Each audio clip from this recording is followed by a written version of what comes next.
Okay, let's jump straight into this deep dive. Today, we're exploring a really unique perspective on the world of football. Yeah, we're looking at it through the eyes of someone who basically grew up completely steeped in the game. We're Hmm. talking about a third-generation coach's son. Exactly. We got these sources here from Kyle Myers, and they offer such a personal account of his experience, reflecting on the whole legacy passed down through his family. That's right. The material traces this direct line. It starts with Kyle's father, who they call the original Coach Myers. He coached Yeah. youth and high school ball. Right. Then it goes to Kyle himself, who actually coached at the college level, even started his own academy. And now to his son, Jordan, who's coming up as a promising freshman prospect. It's a fascinating look, isn't it? Seeing how the game shapes a family across different eras, different levels of play. Absolutely. So, our mission today really is to pull out the most insightful nuggets from this personal story.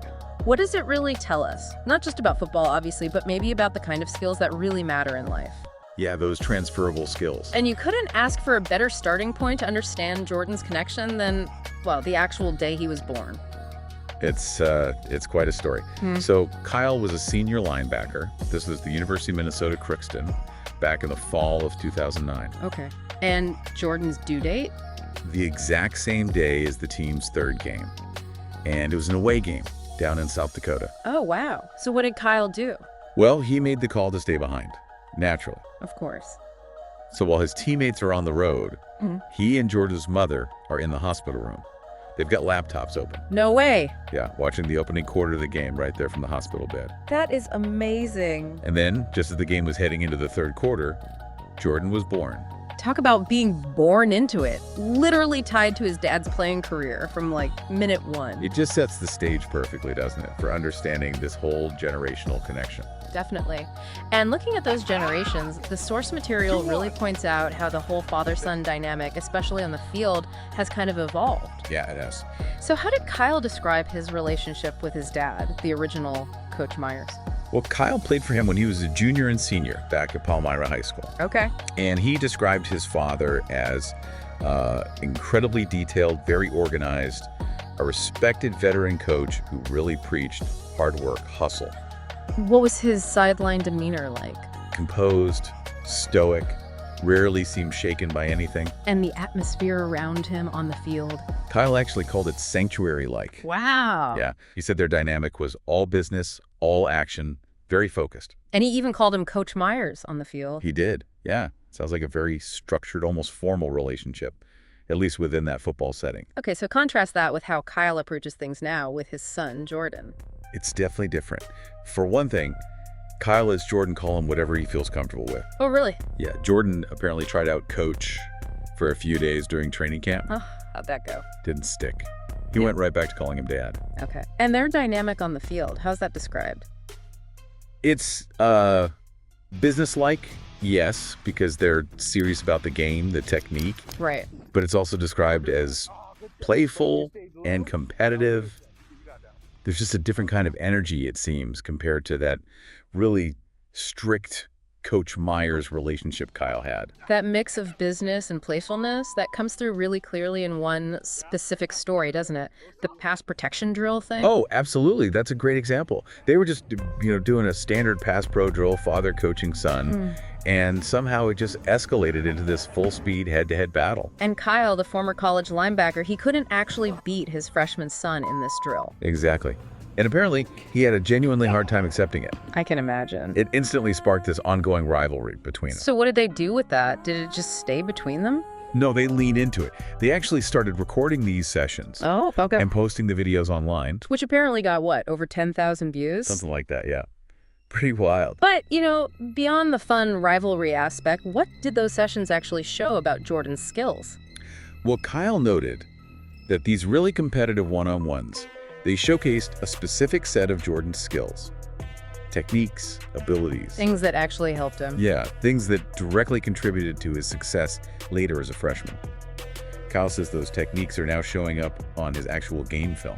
So a playful, kind of competitive moment turned into serious skill development. And even like a public demonstration of his talent, That's a great illustration of how the personal and the developmental stuff are tangled together. The sources also mention learning just from being in the game atmosphere. Right. So as a freshman, Jordan wasn't dressing for varsity games yet, Okay. but he was right there on the sideline, serving as the water boy.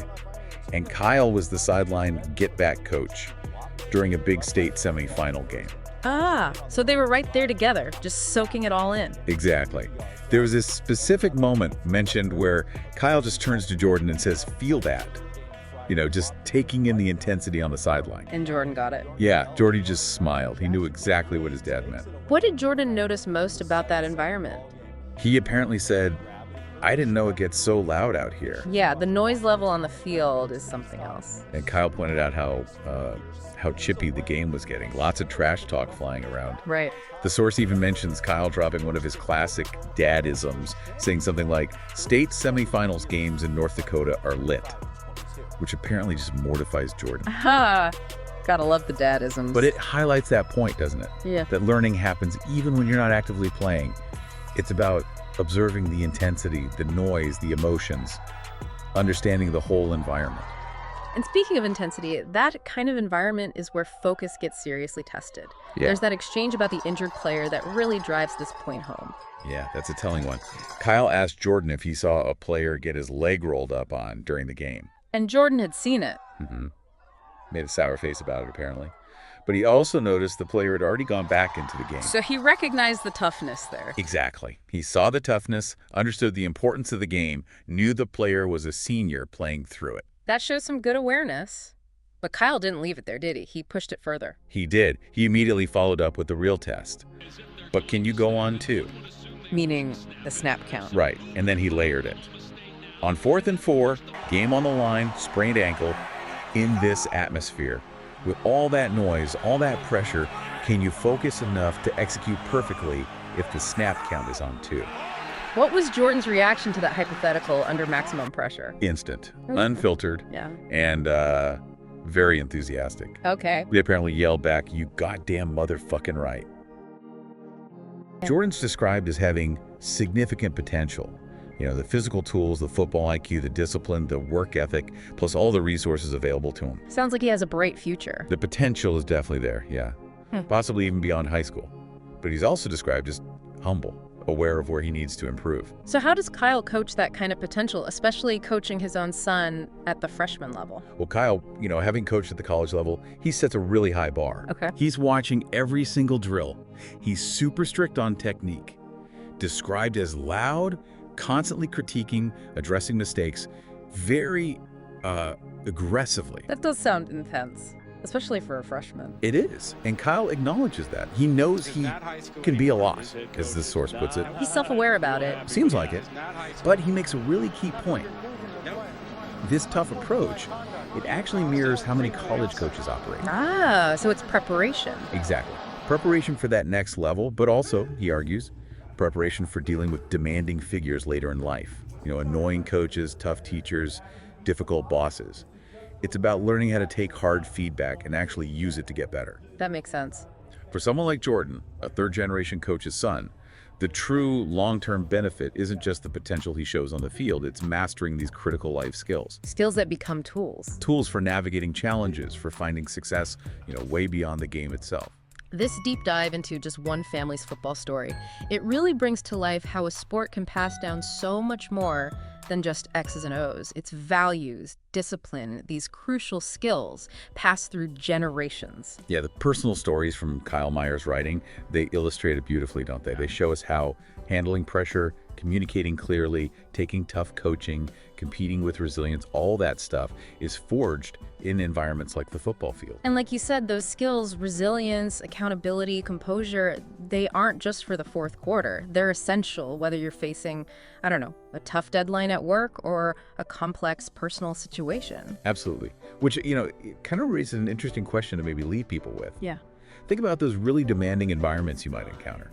Places that require intense discipline, sharp critical thinking, real resilience. Could be sports, could be a certain job, maybe even just navigating a tough personal challenge. How do those kinds of crucible moments uniquely shape the people who go through them?